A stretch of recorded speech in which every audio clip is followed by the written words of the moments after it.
السلام علیکم ویورز، آج میرا موضوع ہے حضرت عمر رضی اللہ تعالیٰ عنہ کی شخصیت۔ آپ کی جو جسد خاکی آپ کی وفات کے بعد آپ کی میت رکھی ہوئی ہے اور چاروں طرف صحابہ کرام بیٹھے ہوئے ہیں۔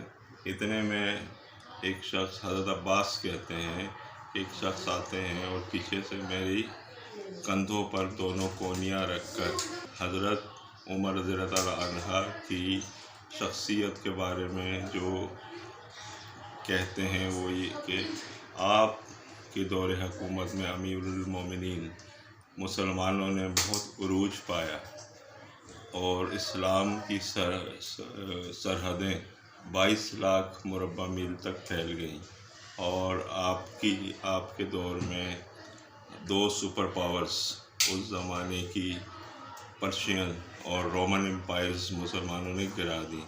آپ ہی کے دور میں عدل و انصاف کا نظام قائم ہوا اور رول آف لا قائم ہوا۔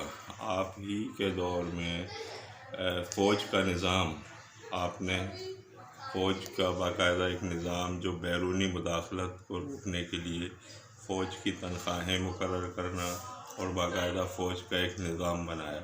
آپ ہی کے دور میں پولیس کا نظام، شہری دفاع کے لیے پولیس کا نظام نافذ کیا، اور آپ ہی کے دور میں ڈاک کا نظام قائم ہوا۔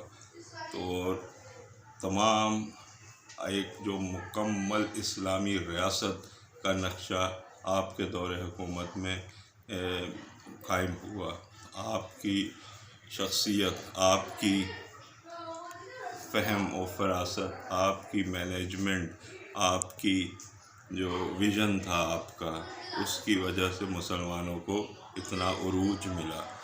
اور میری یہ خواہش تھی کہ جب میں اللہ کے حضور پیش ہوں تو آپ کے نامہ اعمال کے ساتھ اللہ کے حضور پیش ہوں۔ تو یہ ساری تعریفیں جو کر رہے تھے، حضرت عباس کہتے ہیں کہ جب میں نے پیچھے پلٹ کر دیکھا تو وہ حضرت علی رضی اللہ تعالیٰ عنہ تھے۔ حضرت علی اور حضرت عمر آپس میں بالکل شیر و شکر تھے۔ آپ کے پورے دور حکومت میں حضرت علی چیف جسٹس کے عہدے پر فائز رہے۔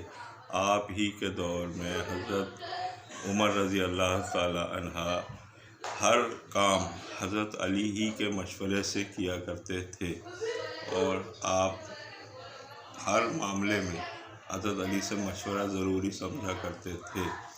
اور آپ نے تقریباً اسی طرح ایک اور واقعہ ہے، حضرت عباس رضی اللہ تعالیٰ عنہ کا جو گھر تھا وہ مسجد نبوی کے بالکل برابر میں تھا۔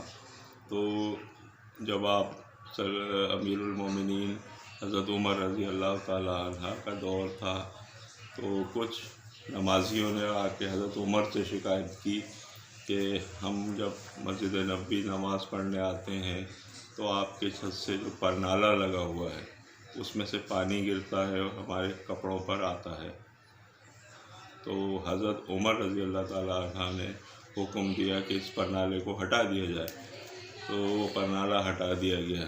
تو اگلے جمعے کو جب حضرت عمر رضی اللہ تعالیٰ عنہ نماز پڑھانے مسجد نبوی میں آئے خطبہ دینے کے بعد، تو حضرت عباس رضی اللہ تعالیٰ عنہ نے کہا کہ آپ نے وہ پرنالہ میرا ہٹا دیا، آپ کو پتہ ہے وہ پرنالہ لگایا کس نے تھا؟ حضرت عمر نے کہا نہیں۔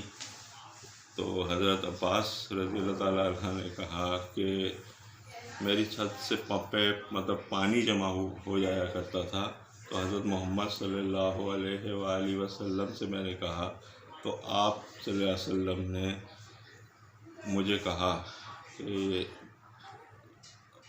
میرے کندھوں مجھے کہا کہ میں میرے کندھوں پہ کھڑے ہو کے، اور نبی صلی اللہ علیہ وسلم نے اپنے ہاتھوں سے یہ پرنالہ لگایا تھا، تو آپ نے اسے ہٹا دیا۔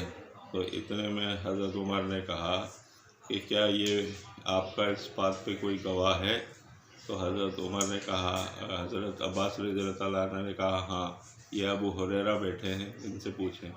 حضرت ابو ہریرہ سے جب حضرت عمر نے پوچھا تو انہوں نے بات بالکل اسی طرح ہے کہ یہ پرنالہ، حضرت عباس رضی اللہ تعالیٰ عنہ نے کہا کہ یہ ابو ہریرہ بیٹھے ہیں، آپ ان سے پوچھ لیں گواہی کے طور پہ۔ حضرت ابو ہریرہ سے جب حضرت عمر رضی اللہ تعالیٰ عنہ نے پوچھا کہ آپ اس بات کی تصدیق کرتے ہیں، تو حضرت ابو ہریرہ کا ہاں بالکل اسی طرح ہوا تھا کہ یہ پرنالہ خود حضرت محمد صلی اللہ علیہ وسلم نے اپنے ہاتھ سے لگایا تھا۔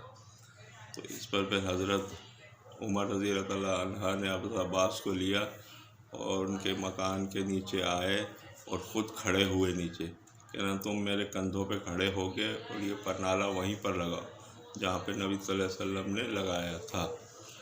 تو امیر المومنین، وقت کے حاکم، اور اپنے کندھوں پہ کھڑا کر کے اور وہ پرنالہ لگوا رہے ہیں، تو یہ اس وقت کے خلیفہ تھے اور جو عدل اور انصاف سے حکومت کرتے تھے اور تمام چیزیں اسلام کے مطابق عمل کیا کرتے تھے۔